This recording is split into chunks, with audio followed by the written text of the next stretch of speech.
اعوذ باللہ من الشیطان الرجیم بسم اللہ الرحمن الرحیم۔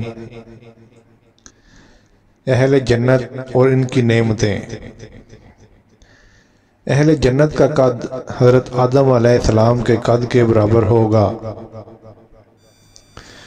اہل جنت کے جسم پر بال نہیں ہوں گے اور ان کے چہروں پر داڑھی اور مونچھ بھی نہیں ہوگی، صرف سر، ہویں اور پلکوں کے بال ہوں گے اور ان کی آنکھیں سرمگی ہوں گی۔ اہل جنت جنت میں کھائیں گے پئیں گے لیکن نہ تھوکیں گے، نہ پیشاب بہانہ کریں گے اور نہ ناک سنکیں گے۔ ایک ڈکار آئے گا اور مشک کی طرح کا خوشبودار پسینہ نکلے گا جس سے کھانا ہضم ہو جائے گا۔ جنتی جنت میں جمع بھی کریں گے، مرد اور عورت کے صرف انزال کی مدت دن رات کے برابر ہوگی، جس سے صحبت کی مدت کا اندازہ لگایا جا سکتا ہے۔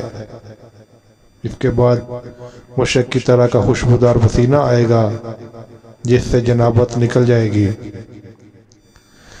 جنت میں ایک مرد کو کھانے پینے اور جمع اور شہوت میں 100 مردوں جتنی طاقت دی جائے گی۔ جنت میں سب کی عمر 30 سال ہوگی اور کروڑوں سال گزرنے کے بعد بھی اتنی عمر کے رہیں گے۔ ایک حدیث کا مفہوم ہے، اگر کوئی دوران پیدائش مر جائے یا بوڑھا ہو کر مرے تو قیامت کے دن 30 سال کا اٹھایا جائے گا۔ پھر ایک اگر وہ اہل جنت میں سے ہوگا تو وہ حضرت آدم علیہ السلام کی بناوٹ پر ہوگا، حضرت یوسف علیہ السلام کی صورت پر ہوگا، حضرت ایوب علیہ السلام کے دل پر ہوگا، اور اگر وہ اہل جہنم میں سے ہوگا تو اس کا جسم بڑا کر دیا جائے گا اور پھیلا دیا جائے گا جیسے پہاڑ ہوتا ہے۔ جنت کا ایک دن دنیا کے 1000 سال کے برابر ہوگا۔ جب جنت میں رات ہوگی تو اندھیرا نہیں ہوگا بلکہ پردے گرا دیے جائیں گے، جس سے جنتیوں کو پتہ چل جائے گا کہ اب رات ہو گئی ہے۔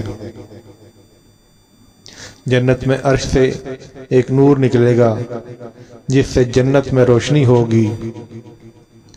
جنت میں نیند نہیں ہے، جنت میں تھکاوٹ بھی نہیں ہے۔ سب سے ادنا جنت کو اللہ تعالیٰ 80,000 نوکر اور 72 بیویاں عطا فرمائے گا، جن کے درجے ہوں گے ان کو لاکھوں ملے گی۔ سب سے ادنا جنتی بھی اپنی نعمتوں، باغات، تختوں اور بیویوں کو 1000 برس کی مسافت تک دیکھے گا۔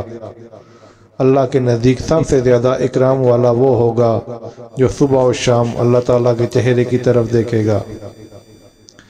ایک حدیث کا مفہوم ہے کہ اگر جنت کی حور زمین کی طرف جانگ لے تو حور اور زمین کے درمیان ہر چیز روشن ہو جائے گی۔ حدیث میں آتا ہے کہ دنیا کی ایمان والی عورت اس جنت کی حور سے 70 گنا زیادہ خوبصورت ہوگی۔ حدیث میں آتا ہے کہ جنت کی لڑکی کے سر کے بال اور زلفیں لمبی اور آنکھیں انتہائی خوبصورت ہوں گی۔ جنت کی حور جب اپنے شوہر کی طرف ایک قدم رکھے گی تو اس کا ایک قدم میں بے انتہا ناز اور انداز اپنے شوہر کو دکھائے گی۔ اہل جنت گورے سفید رنگ والے ہوں گے، گھنگریالے بالوں والے ہوں گے، سرمگی آنکھوں والے ہوں گے۔ ایک جنتی مرد ایک دن میں 100 کنواری عورتوں کے پاس جا سکے گا۔ جنت کی لڑکیاں ہم بستری کے بعد بھی کنواری ہی رہیں گی۔ جنت میں اللہ تعالیٰ ایمان والی عورتوں کو حیض سے پاک فرما دیں گے، اور اللہ تعالیٰ نے جنت کی حوروں کو تو پیدا ہی اسی حالت میں فرمایا کہ وہ حیض سے پاک ہیں۔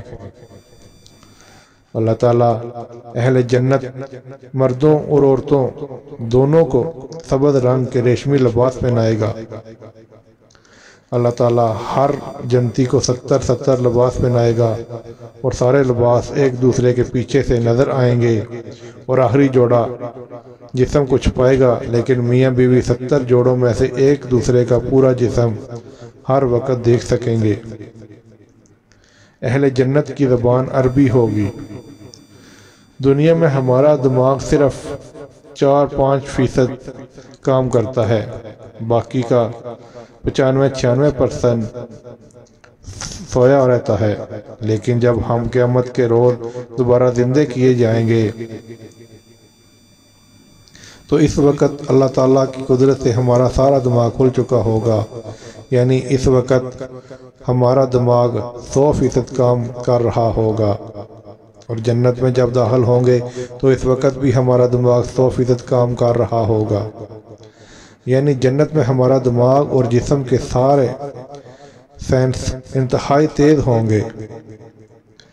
دنیا میں ہماری جسمانی سینس کا کچھ حصہ کام کر رہا ہے جس سے لذت محسوس ہوتی ہے، لیکن جنت میں اللہ تعالیٰ کی قدرت سے ہمارے بدن کے سینس 100% کام کر رہے ہوں گے، یعنی ایک تو ہر چیز سے لذت، اور دوسرا جنتی کو ان لذات کی محسوس کرانے کی انتہائی طاقت۔ اللہ تعالیٰ جنت میں ہر جنتی مرد کو دنیاوی 100 مردوں جتنی طاقت عطا فرمائے گا، جنسی لحاظ سے بھی اور جسمانی لحاظ سے بھی۔ جنت کی سب سے بڑی نعمت اللہ تعالیٰ کا دیدار ہے۔ عام جنت والے جمعہ کے جمعہ اللہ تعالیٰ کا دیدار کیا کریں گے، اور جنت الفردوس والے روزانہ دن میں 2 دفعہ اللہ تعالیٰ کا دیدار کیا کریں گے، صبح بھی اور شام کو بھی۔